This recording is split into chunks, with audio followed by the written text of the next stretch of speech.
Assalamualaikum warahmatullahi wabarakatuh. Apa kabar anak-anak ustazah semuanya? Semoga tetap dalam keadaan sehat walafiat. Bertemu lagi dengan materi pelajaran IPS kelas 7 bersama saya Ustazah Restu. Hari ini kita akan membahas tentang perubahan akibat interaksi antar ruang. Interaksi antar ruang merupakan hubungan antara gejala-gejala yang terdapat dalam setiap tempat atau ruang yang berbeda di dunia demi pemenuhan kebutuhan manusia. Interaksi antar ruang juga terjadi dikarenakan adanya perbedaan sumber daya alam dan sumber daya manusia yang pasti dimiliki setiap tempat atau ruang. Kemudian, interaksi antar ruang juga sangat berpengaruh terhadap kondisi ekonomi, sosial, budaya, dan pendidikan. Ruang di muka bumi ini selalu mengalami perubahan. Bukan hanya batas bentuk fisik saja, melainkan sistem kehidupan makhluk hidup yang ada di dalamnya, termasuk manusia. Perubahan merupakan bagian tidak terpisahkan dari kehidupan kita. Namun, perubahan secara cepat maupun lambat akan mempengaruhi kehidupan manusia. Oleh karena itu, kita perlu mengantisipasi masalah yang akan dihadapi dan memikirkan alternatif yang digunakan dalam pemecahan masalah tersebut. Adapun berbagai perubahan akibat dari interaksi antar ruang yaitu 1. Berkembangnya pusat-pusat pertumbuhan. Pergerakan orang, barang, dan jasa pada suatu lokasi tertentu akan menimbulkan pemusatan aktivitas manusia pada lokasi tujuan. Pemusatan aktivitas penduduk tersebut kemudian membentuk daerah perkotaan, di mana daerah perkotaan merupakan pusat pertumbuhan suatu wilayah karena sebagian besar aktivitasnya terkonsentrasi di wilayah perkotaan. 2. Perubahan penggunaan lahan. Aktivitas penduduk yang terus meningkat pada akhirnya akan memerlukan lahan untuk menampung aktivitas tersebut. Semakin banyak penduduk yang datang pada suatu kota akan disertai dengan kebutuhan tempat tinggal.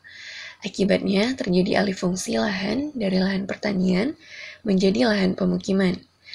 Hal yang sama juga terjadi pada industri, perdagangan, jasa, dan yang lainnya yang memerlukan lahan untuk menampung aktivitasnya.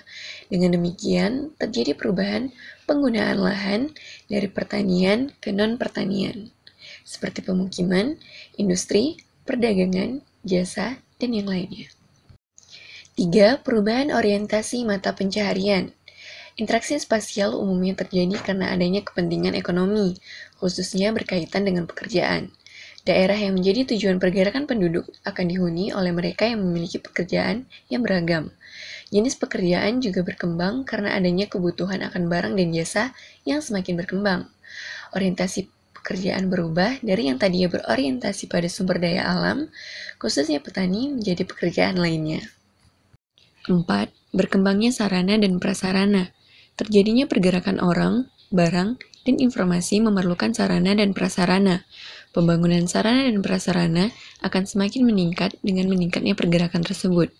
Kendaraan, jalan, fasilitas umum, pusat-pusat perdagangan, dan lain-lain terus bertambah dengan semakin meningkatnya interaksi keruangan. Salah satu contohnya yaitu alat pembajak sawah. Dulu petani menggunakan kerbau, namun sekarang petani lebih menggunakan traktor sebagai pembajak sawah. 5. Adanya perubahan sosial dan budaya. Terjadinya interaksi antar anggota masyarakat akan disertai pula dengan saling pengaruh terkait dengan norma dan nilai yang dianut oleh masing-masing individu atau kelompok masyarakat. Perubahan sosial juga menyangkut perubahan status sosial. Berkembangnya suatu wilayah karena adanya interaksi spasial akan mempengaruhi status sosial masyarakatnya. Perubahan juga dapat terjadi pada aspek budaya karena penduduk, pendatang, dan penduduk asli dapat memiliki budaya yang berbeda.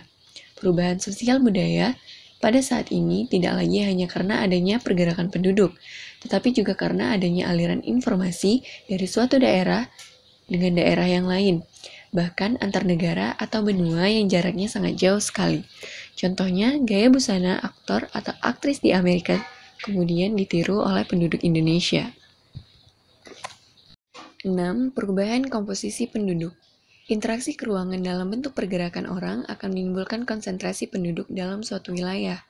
Penduduk tersebut memiliki latar belakang yang berbeda-beda, misalnya agama, status sosial, usia, jenis kelamin, mata pencarian, etnik atau suku bangsa, dan lain-lain. Akibatnya, komposisi penduduk berubah dari yang awalnya relatif seragam, misalnya sebagian besar etnik Sunda, kemudian berkembang menjadi beragam etnik. Berikut adalah tugas yang akan kamu kerjakan. Pertama, perhatikanlah gambar tersebut. Kedua, bagaimana perubahan yang terjadi akibat interaksi antar ruang pada gambar tersebut. Dan ketiga, apa dampak dari perubahan akibat interaksi antar ruang tersebut.